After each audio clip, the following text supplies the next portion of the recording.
Blockbuster A-League action this week.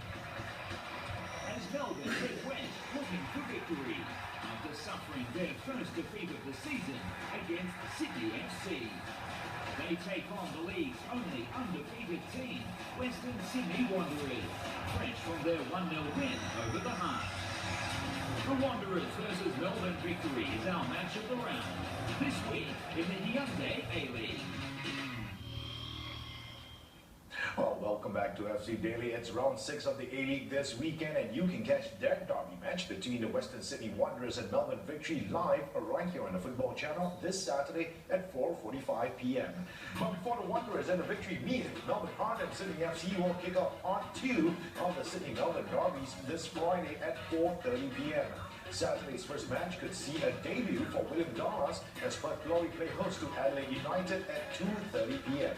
And to wrap up the weekend of A-League action, the Newcastle Jets will take on league leaders the Brisbane Roar this Sunday at 2 p.m. All 4 matches from this weekend will be coming to you live right here on the Football Channel. Still with me in the studio is Sydney FC fan Paul Norwood. Paul, another round of matches, and believe it or not, it's round 2 of the Sydney-Melbourne derbies, and it's going to be another fantastic weekend in the A-League. It is. Really looking forward to it. Again, that extra dimension they've added in with traditional rivalry. Yeah, guys from Sydney hate guys from Melbourne, guys from Melbourne hate guys from Sydney. So yeah, it's shaping up to be a really big weekend in football. Let's take a look at the first match of the weekend. It's Melbourne Heart going up against Sydney FC, your team. Now, Melbourne Heart, well, they found goals hard to come by, whereas for Sydney FC going to this game after rebounding with that 3-2 victory, they're probably hoping to repeat that against the other Melbourne team. They will. I'm sure they will. It's down in Melbourne. That they'll be buoyed and have received a confidence boost after last week's game. It's going to be a tough one. It'll be a really, really tough game. I think, again, Sydney, they weren't at their best last week. All the Heart need, however, just a bit of luck and a bit more consistency in their play. And it's really going to be a tight tussle, I think, down there in Melbourne. Do you think in any way that win last weekend for Sydney FC is the turning point for them? No, I don't think so. No, I don't think so. Not yet. You've got to be careful because you might be wearing the scarf for a long time. I hope it is. Absolutely, and I'll always wear the scarf. But look, I hope it is. I don't think they showed enough to convince me or convince anyone that yeah, this is a turning point and they're now ready to rock and ready to climb that ladder. That they. Really did struggle for possession last week against the Victory. They did get the benefit of a couple of lucky goals. It's going to be interesting this week how they rebound and see if they can continue on that winning trend. Now, another team that is struggling as well as the Heart. Now, John Aliosi, he has had the time to set his team up to impart whatever skills and whatever tactics he wants to the team, but it doesn't seem to be working. Do you think maybe they need somebody new with fresh ideas? Yeah, you know what, John Aloisi was a great ambassador for Australian football. That magical penalty that he scored back in 2005 that got us through to the 2006 World Cup. This was his first major coaching appointment, and look, I think he has struggled. As a new franchise, they really needed to get the wins on the board pretty quickly. They were in Melbourne Victory heartland, and they needed to carve out their own space, and the only way you can do that is by winning. They didn't have the best season last year. I think they were hoping for so much more this year, and that hasn't eventuated.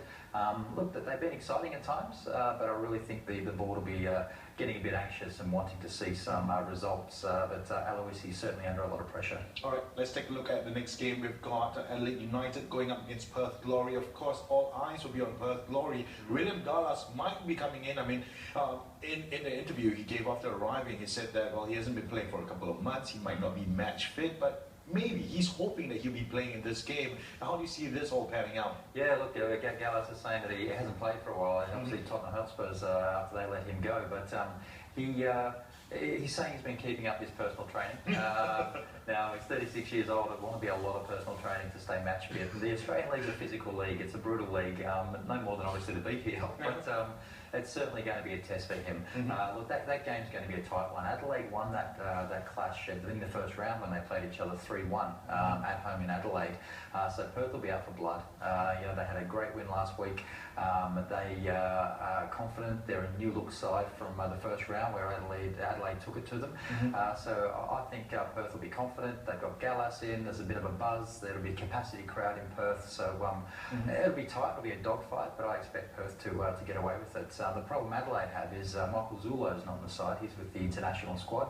And as well as Bogart serving a 2-week suspension, so they're really going to find it difficult. Would you say their other problem would be the way they play, because they practice quite a fair bit of possession football? Maybe it should be replaced with a more direct style of play. Don't say that. The long ball. The long ball left Australian football when the mullet haircut became popular no more.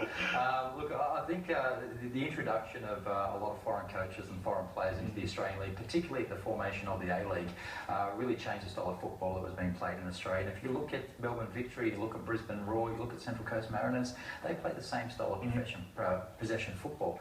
The only difference, I think, with Adelaide is they like to play with that possession in their own third, and they can't seem to get to that second third, then through to the final third.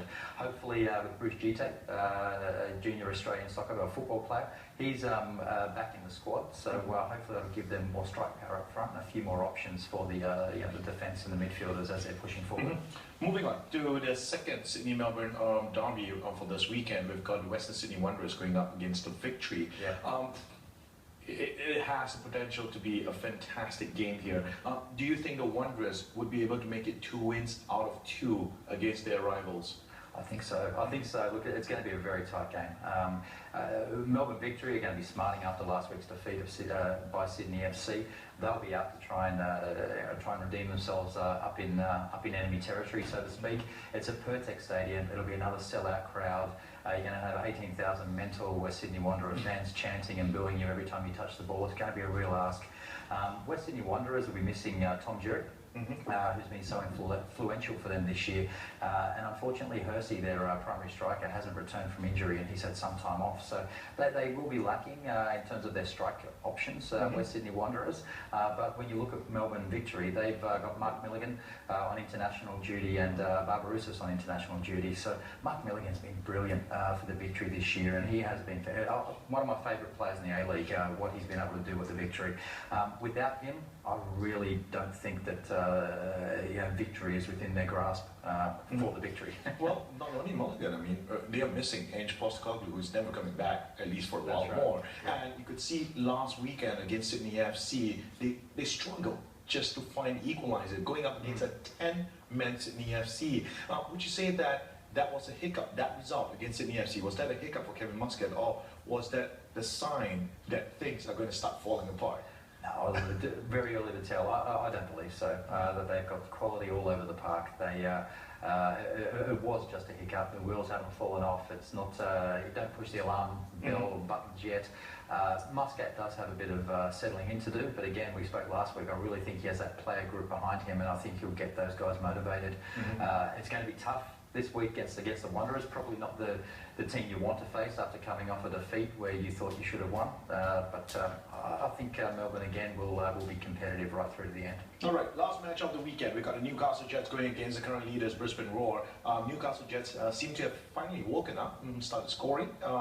But do you think they will be enough against the current leaders, Brisbane Roar? This is my upset. Very controversial upset. Look, the Jets 2 weeks ago were lucky against Central Coast Mariners. They should never have won that game. Last week, they were fantastic. They really played some enterprising football and got the results against Adelaide. This week against Brisbane, it's in Newcastle. Brisbane are travelling back down to the central coast of New South Wales. They're without Franich. They're without Matt Mackay. If Newcastle have any chance of beating Brisbane, it'll be this week, and I really think that I think they'll have a very good chance, and I think they'll give it to Brisbane. Brisbane have been my favourite team all year, but without those two key players, and Franich has been fantastic all season, has really created havoc across the defensive lines for whoever he played. Without him, I'm just wondering how they're going to go. The Jets have a big, imposing backline. Enrique's up front. I really think they're going to try and bully Enrique out of the game. For all the skill that guy has, he's only 4 foot tall, so it's going to be very difficult for him to get into the game.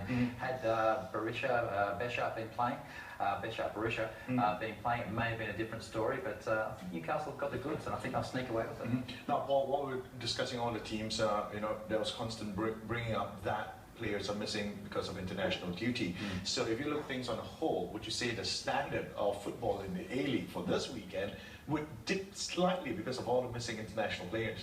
I don't think so. I think, well, fortunately, Wellington Phoenix have been able to get a postpone for their match this week. They have 7 international New Zealand players in their side. So, had they played, absolutely, there'd be a drop in the standard. But look, there's a couple of players missing. Yeah, look, Franich and Mackay are missing. They're very influential players. I think they will struggle, Brisbane Roar, but Melbourne Victory, yeah, I guess you're right. They will without their influential captain, Mark Milligan, also struggle. But aside from that, I don't think the quality of the football will be impacted. It's still going to be competitive. The crowds will still turn up, and I think there'll be a lot of goals. All right. Thank you very much, Paul. Thank you.